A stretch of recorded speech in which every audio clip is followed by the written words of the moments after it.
there are four major castes in the Hindu system that developed as Hinduism was developing. Four major castes. The first is Brahman.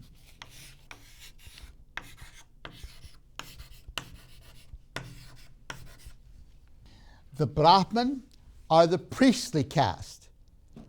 They are the top caste. They are the ones who provide the priestly, the spiritual leadership for the whole Indian system, the Brahmins. The next level are the Kshatriyas.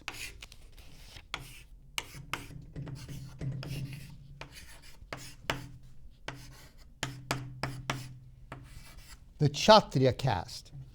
And the Kshatriya are the rulers and the warriors.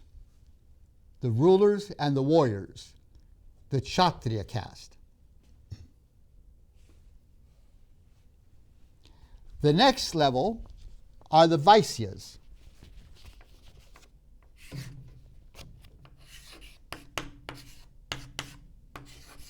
The Vaisya caste. And they are the merchants, the businessmen, the Vaisya caste. And then you have the Sudras. And they are the farmer caste, the ones who till the earth, provide the food for the society, the Sudra caste. And so the caste system in India is grounded in four major castes. The priests, Brahman, the Kshatriya, the rulers and the warriors, the Vaisyas, who are the merchants, the traders, the business community, and the Sudras, the farming community. These four major castes. And you cannot tamper with the caste. Now I'm thinking of classical, not modern secular Hinduism, but classical Hinduism says that these castes are actually Brahman.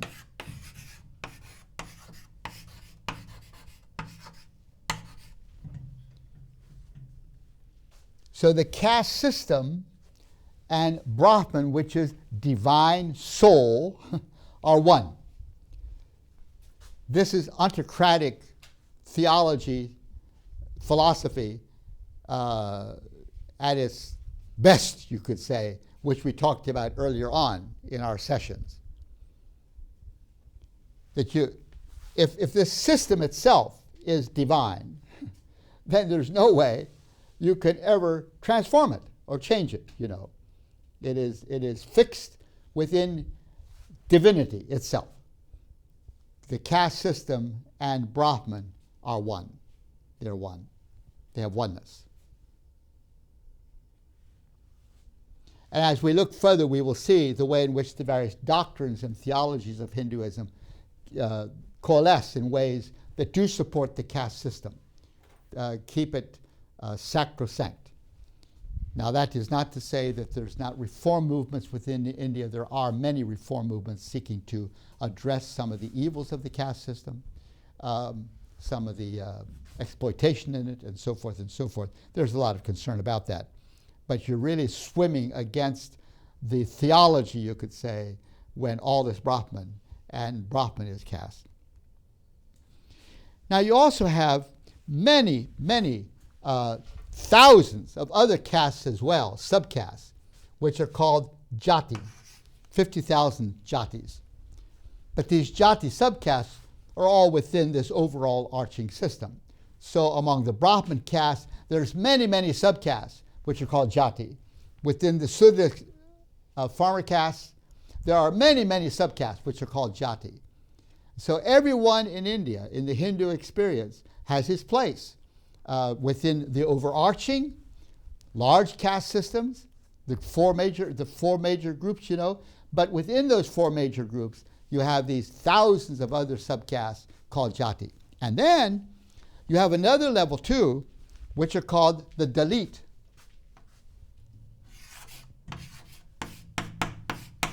The Dalit are persons, are systems that are outcasts. They've fallen out of the system. They're not within the system anymore. How did they fall out of the system? Well, could happen for any one of many reasons. One of the reasons is perhaps intermarriage between two castes, which the caste system doesn't tolerate. And so if someone is born out of from a couple who are two different castes, which is going against violating the caste system, why that would mean that the progeny, the child would become outcast, doesn't belong in any caste at all. So you have something like 200 million outcasts within the Hindu system, people who've fallen out of the system. And we hear today in India about very rapid church growth in many parts of India. Much of the church growth is actually from the Dalit, because in the church they're finding a home, a place, which the caste system excluded them from. So the church becomes an umbrella welcoming these outcast peoples into the fellowship of the church. And some as well become Muslims likewise, because Islam also resists the caste system. And so Dalit may also find Islam as an alternative from the caste system, which they find helpful in finding a place within Indian society, because they become part of the Ummah, the Muslim community, the Ummah. We strive to serve the contemporary Christian community with a variety of Christian educational and evangelistic resources. To see TVS Seminary's database, please visit tvsseminary.com. The goal of Hinduism is to get off this cycle of birth and rebirth. That's what it's about. So next week, as we further examine Hinduism, we will look at ways in which Hinduism attempts to offer a way to get off this cycle of birth and rebirth. And there's two terms you need to keep in mind as we talk about that. The one is mukti.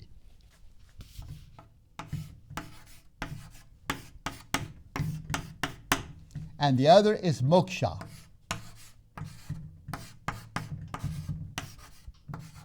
Mukti and moksha. What could mukti be? Mukti means enlightenment. Enlightenment about what? The enlightenment of realizing that all is Brahman. Really, all is Brahman. The enlightenment of realizing that my personhood is an illusion. I think I'm David W. Schenck. That's an illusion, because all is Brahman. The only reality is Brahman. And so if I think I'm somehow a distinctive phenomenon, if I think I am a person, somehow not, that prevents me from receiving enlightenment. So enlightenment is the realization that all is truly, truly Brahman. That's mukti. And there's all kinds of devices and theologies and practices that Hinduism brings into the experience of the person as a contribution to help them learn that truly, truly they are only Brahman, only universal soul, not an individual being. That's mukti. And when you acquire mukti, then you are ready for moksha. What's moksha? Ladies and gentlemen, moksha is release from the cycle of samsara. So you're going round and round and round and round and round, and you get mukti, a realization that I'm one with the universal Brahman. When that realization really dawns upon you, has really gripped you, whoops, off you go. And you escape the cycle of samsara. And then what happens? When you escape the cycle of samsara, you become absorbed into the universal Brahman like a drop of water becomes absorbed into the ocean. You as an individual are no more. You have simply merged with the universal Brahman. So you and the universal Brahman have become one. And so there's no more reincarnations for you. You're now released from the wheel of samsara. And that's what Hinduism is about.